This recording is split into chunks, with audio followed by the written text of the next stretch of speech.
El título de este salmo que yo le he puesto es que David fue arrestado por los filisteos. Parece un salmo de mucha actualidad, ya sabéis que Israel tiene guerra con Filistea, con Gaza. Así es que David escribió este salmo en una experiencia que se desarrolló en Gaza, en Filistea. Y podemos decir que este es el salmo de un hombre que ha sido pisoteado. Es la queja de un justo caído en la miseria, aislado, espiado y perseguido. Si hemos fijado la atención en lo que él dice, sus lágrimas casi llenaron una redoma. Dice que sus lágrimas estaban en la redoma de Dios y su sistema nervioso se rompió finalmente en un momento determinado hasta el punto que los demás opinaron que se trataba de una persona que estaba demente, estaba loca. Era un hombre, pues, destrozado por sus enemigos. A tanto había llegado David cuando compuso este Salmo 56. De modo que podemos imaginarnos, y en buena parte del Salmo, mientras lo preparaba con la ayuda del Señor, me acordaba de nuestra hermana Livia, que también tuvo que salir de su país huyendo porque le perseguían, porque querían su vida. Y realmente es una experiencia que, gracias al Señor, no todos hemos tenido, pero en alguna oportunidad hemos tenido temor y hemos tenido dificultades, ¿verdad? Así es que vamos primero a considerar un poco el trasfondo histórico de este salmo. ¿Qué le estaba ocurriendo a David? Siempre hemos creído que David simulaba que estaba loco, pero no estaba loco. Vamos esta mañana a profundizar un poquito y a ver qué es lo que le podía estar ocurriendo realmente. ¿Qué estaba viviendo? ¿Qué estaba experimentando el rey David? Si miramos el epígrafe en la cabeza del Salmo, ¿lo tienes ahí? Antes de empezar el versículo 1. Así ya no lo busco. Sí, el encabezado del Salmo.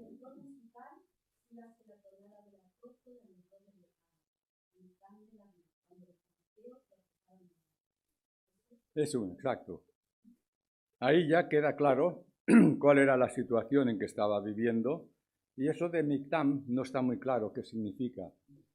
Parece ser que, porque está siempre relacionado con algunos salmos de David, y parece ser que es una palabra que significa que es la expresión de alguien que ha vivido algo práctico y que por lo tanto lleva una reflexión detrás en lo que escribe. Así es posible que con este término solo quiera darse a entender que los salmos que aparece este Mictam son resultado de los hechos que hacen referencia. Y yo os invito en casa, porque os va a gustar leerlos, y seguramente lo hemos leído muchas veces, pero el capítulo 20 hasta el 30 de Primera de Samuel, el primer libro de Samuel, que nos relata la fase en la que David tuvo que estar huyendo porque querían matarle. Así es que esta historia se refleja especialmente en el capítulo 21 de Primero de Samuel. Desde Nob, donde el sacerdote Ahimelech le entregó los panes de la proposición y la espada de David, lo podéis leer, la espada de Goliat, allí quedó en el santuario. David huyó hacia Gat, que está casi a 45 kilómetros de donde estaba Nob. Allí, pues, cuando llegó, para colmo de desdichas, o sea, tuvo que salir huyendo, fue arrestado. Y este relato es histórico y permite acercarse a la fecha de su composición, o sea, más o menos se puede uno entender cuándo ocurrió todo esto. No hay que precipitarse y pensar que David estaba fingiendo. Y creo que muchos de nosotros hemos estado pensando que David se hizo loco. Pero cuando entramos en detalles y analizamos qué es lo que estaba viviendo, podemos ver que David lo que tuvo fue una crisis nerviosa. Según este capítulo 21, David fue a Gat a ver al rey Aquís, y posiblemente para consultar con este. Aquí será el adversario, era el enemigo de Saúl. Sabemos que Saúl era el que quería la vida de David. En ese momento no tenía una salida mejor, así es que fue a ver y conocer la opinión de este rey Aquís. Pero Aquís se dejó convencer por los allegados, por sus cortesanos, que vinieron a su encuentro y le hicieron una afirmación. Es el capítulo 21, versículo 11. ¿No es este David el rey de la tierra? ¿No es este de quien cantaban en las danzas y dio Saúl a sus 1000 y David a sus 10,000? Esto dio lugar a una angustia, o podríamos decir pánico, que se apodera de David. Y en el versículo 12 de este salmo dice: puso en su corazón estas palabras y tuvo gran temor de Aquís, rey de Gat. Así es que realmente estaba afectado por una situación extrema de lo que hoy llamamos estrés, un estrés emocional muy potente. Parece ser que Aquís mandó cerrar inmediatamente las puertas de la ciudad. Y suena a esto el relato de primero de Samuel, que iba por la calle escribiendo en las puertas, seguramente en las puertas de acceso a la ciudad. Parece que también las golpeaba, de modo que era una situación muy extraña. ¿Qué clase de reacción tiene David? ¿Fingía una aparente demencia? Nos preguntamos, ¿verdad? ¿Lo que hacía era una estrategia de astuta o realmente le estaba pasando algo? ¿Estaba experimentando algo especial? Yo creo que estas son preguntas que hemos de hacernos y son importantes. La primera impresión es que David efectivamente se hizo el ojo en Gat. Parece ser que en aquel tiempo los dementes eran respetados y no los maltrataban. De esta forma habría tratado David de salvar su vida. Era su mérito, su propio mérito, ¿verdad? Los comentaristas dicen que si fuera así, primero David se habría salvado a sí mismo recurriendo a una astucia y después del mérito que obtenía habiéndose salvado de esta forma, iba a alabar al Señor como su libertador. Estos comentaristas creen que David no fingió demencia alguna en Gat, sino que por un tiempo estuvo realmente confundido, perturbado, emocionalmente afectado. Estaba viviendo una crisis nerviosa. Yo creo, hermanos, que esto por lo menos a mí me ha hecho mucho bien, porque quien más y quien menos ha pasado crisis nerviosas y ha tenido experiencias muy fuertes en la vida, ¿verdad? Y parece que eso desmerece, como veremos después, a nuestra realidad. El texto de 1 de Samuel 21:13 dice que David ha fingido locura. Dicen los comentaristas que esta versión no es exacta. La traducción más acertada se acercó más al texto hebreo no traducido, traduciendo la palabra hacerse él, portarse como, se traduce mejor, por lo cual cambió su semblante ante los ojos de ellos. David cambió su semblante y pudieron ver su situación. David puso estas palabras en su corazón, dice el texto hemos leído antes en el Salmo, y estaba muy temeroso ante la presencia de Aquís, rey de Gat.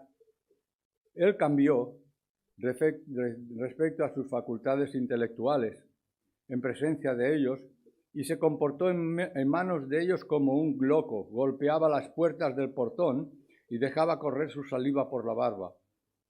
Eso nos lo relata el libro de Samuel. Dicen los comentaristas que el texto de 1 de Samuel 21 no nos obliga a ver en David a un astuto fingidor que engañó a posta a sus enemigos. ¿Pero era exacta aquella impresión de Aquís y los suyos? ¿Estuvo realmente David loco? Es necesario tener en cuenta cuánto tuvo que sufrir y aguantar David ya antes de esto. Por eso os decía que leyerais en casa con calma ese relato del primer libro de Samuel, cuando David tiene que salir huyendo de delante de Saúl. Tuvo que huir después del pacto con Jonathan que tuvo en Nob, en el versículo 1 del capítulo 20. La cuestión es que David ya llevaba tiempo lleno de peligro de muerte. Debemos recordar las persecuciones de Saúl, el asedio que tuvo que soportar en su propia casa, en la casa de David, y su huida continua y la despedida de su entrañable amigo. Tuvo una experiencia, cuando leemos estos capítulos, que su entrañable amigo, Jonatán, hijo de Saúl, pues tuvo que enviar flechas más lejanas que ellos mismos para que entendiera que tenía que salir huyendo porque Saúl quería su vida, quería matarlo. Estas son cosas en sí mismas que son extraordinariamente inquietantes una tras otra para un hombre como David, que era un hombre sensible, un hombre emocionable. Podemos suponer que ya estaba sobreexcitado cuando llegó a Gat, y para colmo de desdichas, cuando entra en la ciudad, lo arrestan, lo toman preso. En 1 Samuel 21:13 dice literalmente que David se comportó en manos de ellos como un loco y por consiguiente fue arrestado. No sé hasta qué punto puedes, Livia, recordar tu experiencia y tu huida de tu país. Vemos cómo no es algo anormal lo que cuando ocurren estas cosas. Todos estos hechos han hecho que David sea muy temeroso, y entonces esta angustia de pánico habrá sido la gota que hizo desbordar el vaso del sistema nervioso de David. Pero Aquís, el rey de Gat, tuvo un error de juicio. Aquís y sus siervos han interpretado la angustia irracional y la ira impotente de David. En 1 Samuel 21:13 vemos que David a los ojos de ellos estaba loco, tras lo cual el relato sigue de esta manera. Y dijo Aquís a sus siervos: «He aquí veis que este hombre es demente. ¿Por qué lo habéis traído a mí? ¿Acaso me faltan locos para que hayáis traído a este que hiciese de loco delante de mí? ¿Había de entrar este en mi casa?» Es realmente unas palabras muy duras y tremendas, ¿verdad? Así que, según la opinión de Aquís, David estaba verdaderamente loco. Pero entonces el Señor ha usado este error de juicio de Aquís como medio para salvar a David, su siervo fiel, y por eso éste puede después alabar al Señor con una conciencia sincera y darle gracias como su Salvador. No se ha salvado él por su astucia, sino porque Dios era en su misericordia quien lo estaba salvando, lo cual es algo que difícilmente se entiende con la opinión tradicional de los acontecimientos en Gat. No disimulaba, no estaba simulando nada, sino que estaba viviendo una situación límite. Dice el versículo 3 del Salmo: «En el día que temo, yo confío en ti». O sea, todo este relato de la vida de David lo conocemos desde la escuela dominical, ¿verdad? Recordamos cuando íbamos a la escuela dominical cómo nos explicaban la historia de David. Pero quizá no lo ponemos en nuestra vida como una experiencia personal. Iba a decir pocos. Livia, que yo sepa, solamente ha vivido esa experiencia, pero esa situación límite no la hemos vivido ninguno, ¿verdad? Pero quizás sí que hemos vivido en nuestra vida situaciones extraordinarias que nos han quitado el sueño, ¿verdad? ¿Alguna vez han cometido contra nosotros algún atentado? ¿Alguna vez hemos visto una flecha venir contra nosotros de la que apenas pudimos esquivarla? ¿En alguna ocasión has sido rodeada tu casa durante la noche por soldados que venían a apresarte para ser ejecutado? ¿Sí? Livia dice que sí. Bueno, pues todo esto lo ha experimentado David. Pues aún así pudo huir, pero lo que después dijo tras la despedida de Jonatán tipifica toda la situación de David. «Vive Yahvé y vive tu alma, que apenas hay un paso entre mí y la muerte». Se despidió de su amigo Jonatán con estas palabras. Era muy consciente de que la muerte le estaba pisando los talones.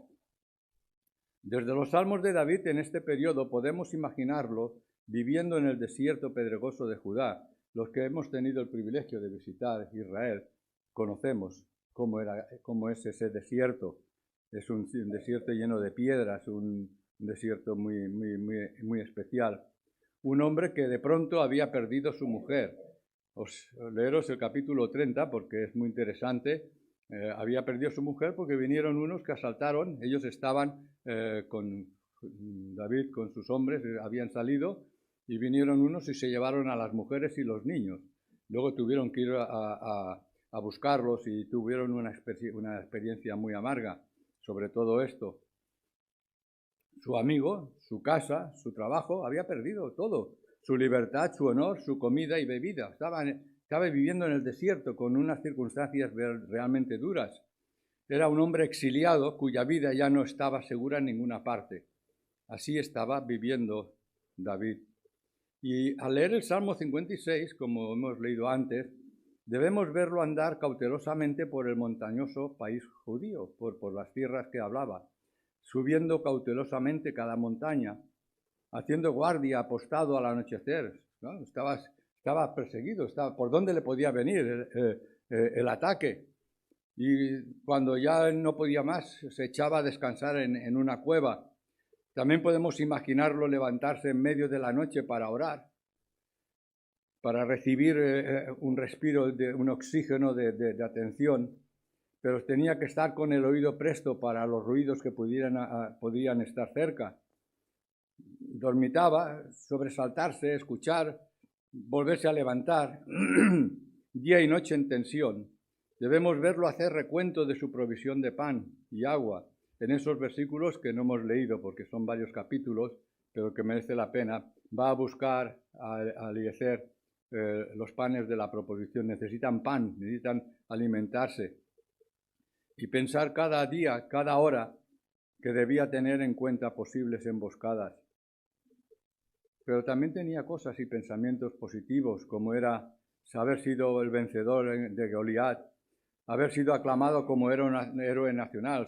David con sus miles Saúl con sus miles y David con sus 10,000, ¿verdad? Todas aquellas palabras. Tenía el privilegio de que una de sus esposas era la hija del rey, era un capitán del ejército. Lo que está por encima de todo esto, estar lleno del Espíritu Santo, y eso es lo que tenía David. Estaba lleno del Espíritu Santo y tenía un corazón tan entusiasmado por el ministerio de Samuel para con el Señor y su palabra, y a pesar de todo ser echado al desierto a puntapiés. Eso es lo que estaba experimentando David. Así es que una vez este análisis, este reflejo de las cosas, pero que podéis verlo en detalle en la palabra de Dios, podemos comprender cómo David puede escribir un salmo como este. Dice el versículo 1 y 2, «Ten misericordia de mí, oh Dios, porque me devoraría el hombre, me oprime combatiéndome cada día, todo el día mis enemigos me pisotean, porque muchos son los que pelean contra mí con soberbia». Como decíamos, es un exiliado que lamenta su necesidad ante los oídos de Dios. Un hombre que en ningún sitio está seguro, que en todas partes está en peligro, que lo ha perdido todo, que no tiene hombre alguno que le pueda ayudar, ni siquiera el príncipe Jonathan, su amigo entrañable, ni el anciano profeta Samuel. Estaba totalmente solo en el desierto. Y todo eso no por un momento, sino día tras día, cada día. Y no por parte de un hombre, sino por parte de muchos hombres. Insisto, leer esos capítulos, que además son muy divertidos, son muy agradables de leer, y veréis todos los detalles que hago referencia aquí. Además de todo esto, su añoranza por el santuario, por su mujer y por su amigo Jonathan. Y aumenta esta pena con su tristeza a causa de la ruptura de la obra de la reforma de Samuel, por la actuación déspota de Saúl. Y así sabemos quién tiene la palabra en el Salmo 56. David estaba enamorado de lo que le había enseñado Samuel respecto de la palabra de Dios. El versículo 3 y 4 nos dice, «Oh Altísimo, cuando me invade el temor, solo en ti confío. Con el favor de Dios celebraré su promesa. En Dios me confío y nada temo. ¿Qué podrá hacer el hombre contra mí?». Esta es la versión de Nácar Colunga, una versión católica que también tiene mucho valor. Esto expresa con lo que vemos en 1 Samuel que David en Gat se angustió muchísimo. Hacía bastante tiempo que vivía en peligro de muerte y debido a esto vivía con temor y temblor, pero lo ocurrido en Gat le cerraban toda salida. David allí temió mucho ante Aquís, rey de Gat, y el pobre exiliado incluso se rompió finalmente allí. Estuvo tan confundido por todo lo que estaba viviendo que dice el texto bíblico que babeaba y se dejó caer por la barba todas sus babas, ¿verdad? Era una situación de una impotencia total. Estuvo golpeando contra las puertas cerradas de la ciudad. Había perdido la razón, podríamos decir, por la angustia, y estaba completamente desconcertado. ¿Qué hacer? Tiene a su Señor, pero la realidad es que está rodeado por enemigos por todas partes. Los siervos de Dios no son personalidades inquebrantables. Y eso es lo que tenemos que aprender de este salmo. ¿Un hombre como David pudo estar tan angustiado? ¿Cómo un hombre tan creyente puede repentinamente llegar a estar tan turbado y lleno de angustia? Son preguntas que debemos de respondernos porque estamos expuestos también nosotros, que a veces creemos que podemos estar exentos de cualquier crisis, de cualquier situación. Y a veces hasta nos creemos que, bueno, pues es que el Señor no soy un hijo de Dios. Todas estas preguntas, supongo que alguna vez yo me las he hecho. Yo pasé una depresión hace muchos años, gracias al Señor, una depresión de libro. Y todas estas cosas, pues, quien ha pasado esta situación, y seguro que Livia también, pues puede entenderlo, ¿verdad?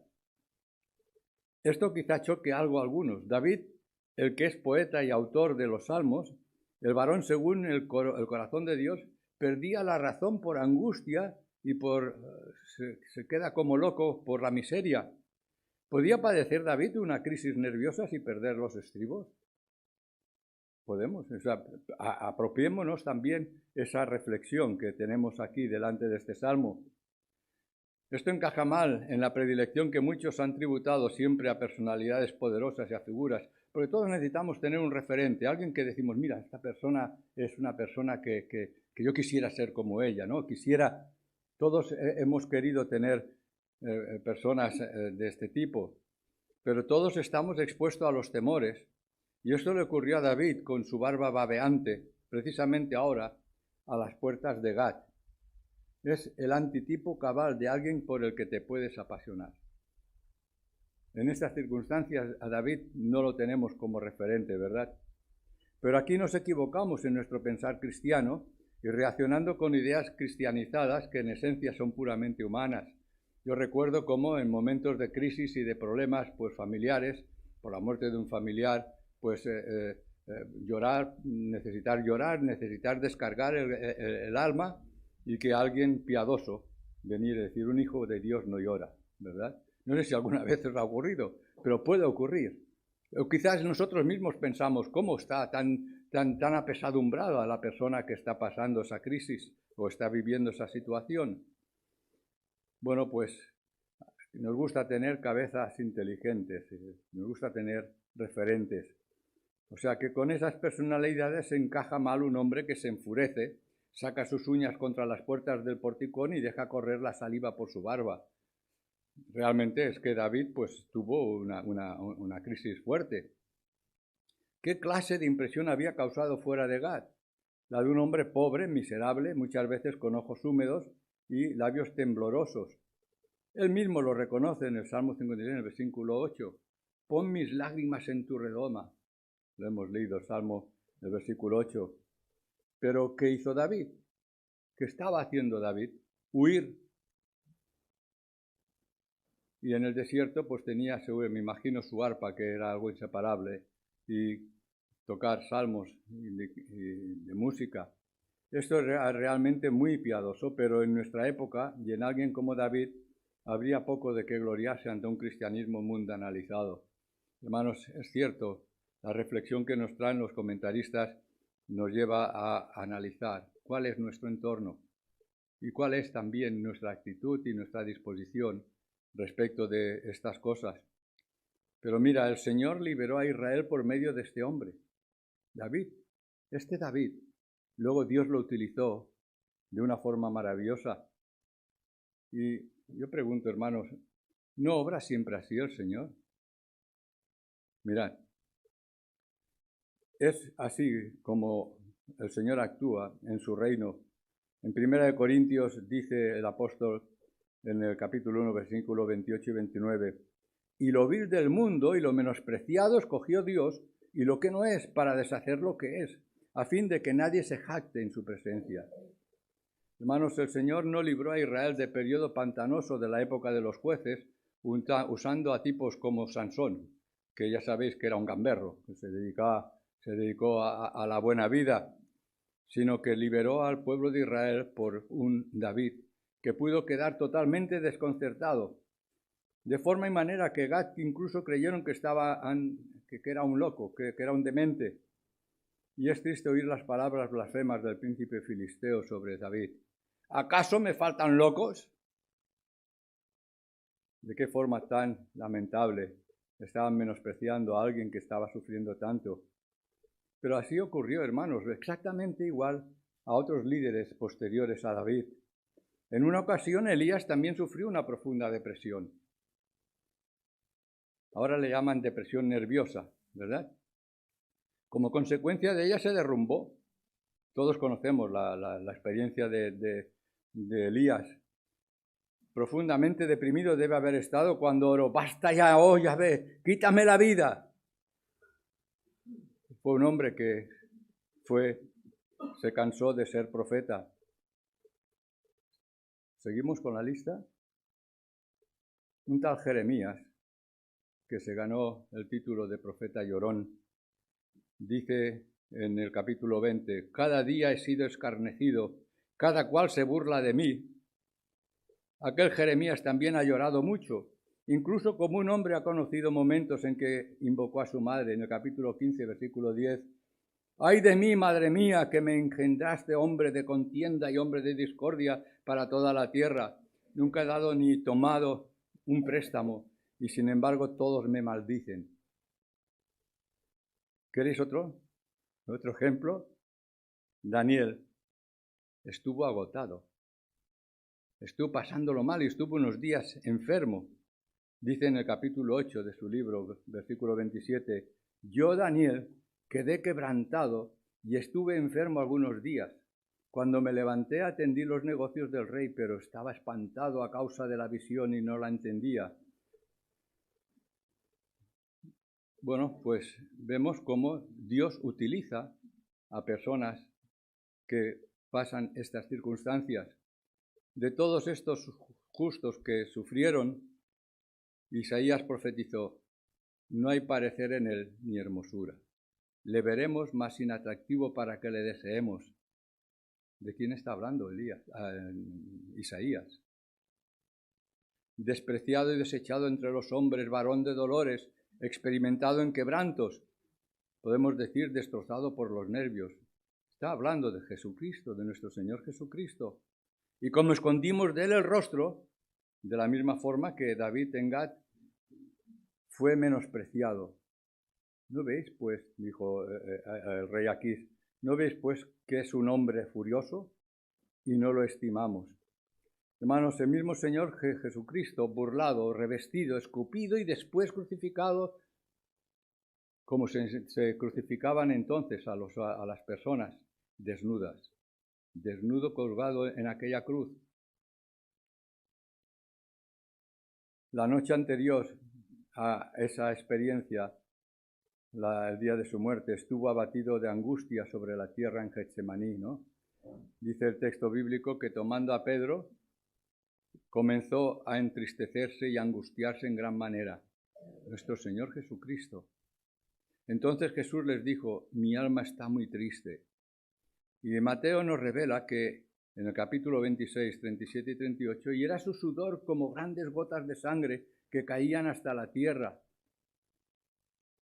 Por lo demás, también de nuestro Salvador ya se dijo en una ocasión, otro tanto, que se dijo de David en Gad, cuando su familia más próxima vino para llevárselo, porque decían: está fuera de sí, en Marcos 3:21.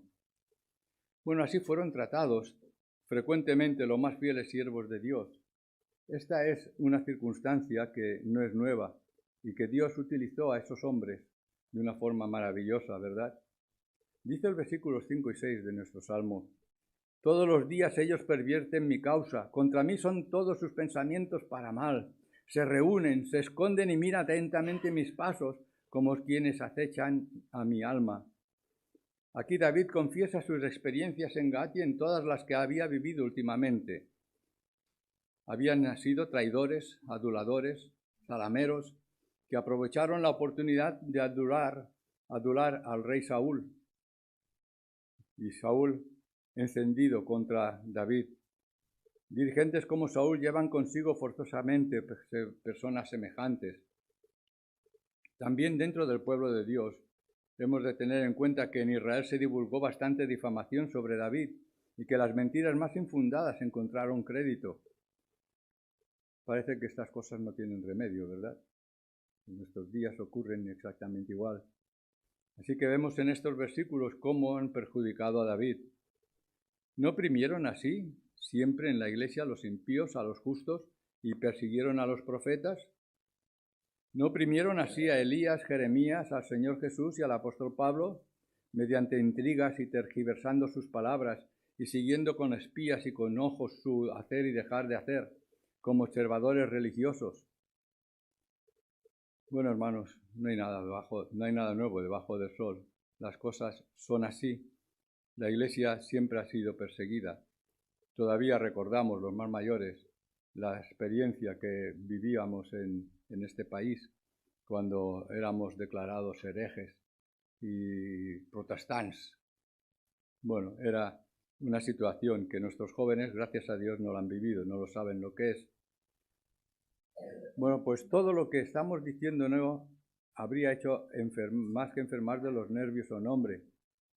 ¿Y cuánto le faltó a David para ello? Es lo que estaba viviendo David.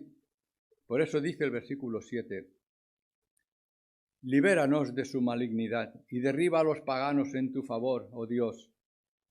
David no se había tomado su derecho por su cuenta, sino que apeló al Señor. Podía haber, y sabemos por la historia que nos relata la Biblia, que David tuvo ocasión de matar a Saúl, librarse de esa pesadilla de quien quería matarlo a él. Todos recordamos la historia. David no hizo tal cosa. De ahí que las palabras que tenemos en la introducción del Salmo se dice, la paloma silenciosa en paraje muy distante. ¿Lo tenéis ahí? Bueno, pues que esto define su actitud de David por la injusticia.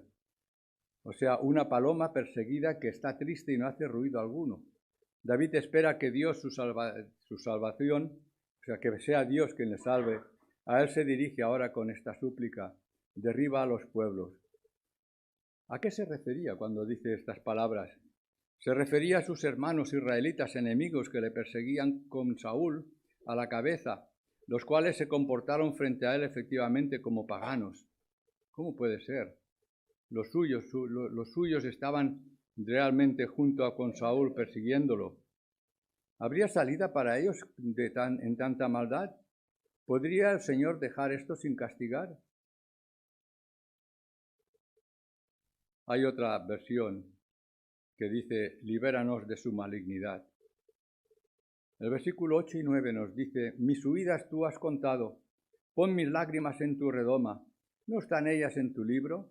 Serán luego vueltos atrás mis enemigos, el día en que yo clamare, esto sé, que Dios está por mí. Hermanos, la fe de David está por encima de todas las circunstancias. Aquí debemos ver en ese desterrado en una cueva que arrestado en Gat, de donde salía vivo por la dirección de Dios, se vuelve a encontrar con la pregunta, ¿a dónde ir ahora? Sí, no está en Gat, pero no puede ir a su casa, porque David había perdido su casa y, como cualquiera de nosotros, después del trabajo deseamos volver a nuestra casa. Qué terrible experiencia no tener un refugio, una casa donde poder ir y tener que vagabundear, ¿verdad? Aquí el afligido David, que es fugitivo, se consuela con el balsámico saber que Dios conoce todo e incluso que toma nota de todo. Y este es un aspecto importante que también deja claro David aquí. Dios sabía exactamente cuántas noches había pasado David hasta aquí en cuevas y grutas, cuántos días vagaba ya sin sentido, y que incluso sus lágrimas habían sido conservadas en la redoma de Dios. Dios tenía muy presente todo lo que estaba ocurriendo. y pide, derriba en tu furor a los pueblos. No pide, dame la oportunidad de vengarme, no. Quiere la venganza de parte de Dios. David está pensando en el día de ajuste de cuentas que hará Dios. David sabía que su sufrimiento estaba anotado y guardadas sus lágrimas. Esto sé, dice que Dios está por mí. Hermanos, es posible que hayamos sufrido mucho como hijos de Dios. Nada de lo que nos hayan podido hacer queda ajeno al conocimiento de Dios. Así es que estas palabras son de un humilde que pudo y supo entregar su causa en las manos de Dios, y mientras tanto no se vengó, no se tomó la justicia por su mano. Y hermanos, esto es algo muy importante en las circunstancias que muchas veces hemos tenido que vivir. El Señor sabe, el Señor conoce, el Señor sabrá premiar o castigar. Dice los versículos 10 y 11, en Dios alabaré su palabra, en Yahvé su palabra alabaré, en Dios he confiado, no temeré. ¿Qué puede hacerme el hombre? Bueno, pues así es David. Así define su carácter, quién es. Con esta humilde actitud de fe se manifiesta como el varón según el corazón de Dios. David dejó a Dios ser Dios. Hermanos, a veces queremos ser nosotros los ejecutores o la mano de Dios. Dios tiene sus medios y actuará.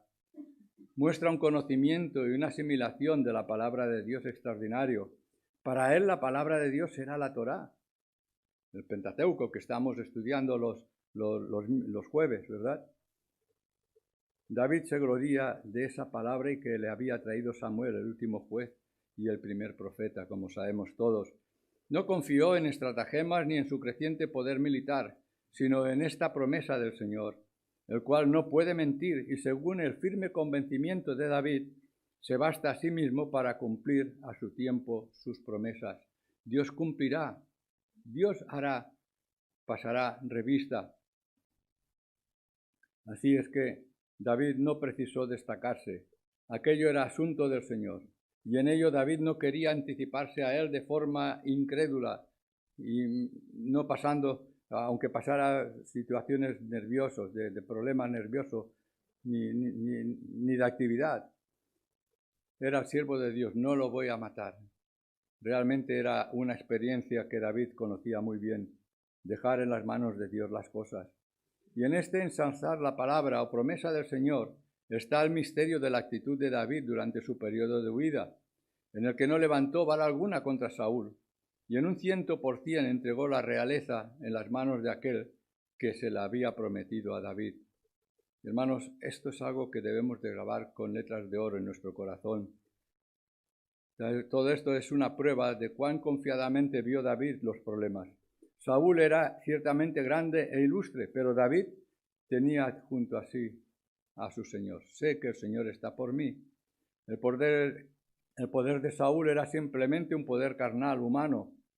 La palabra de Dios dice que todos nuestros enemigos y angustiadores son únicamente hombres, carne, frente a la majestad suprema de Dios.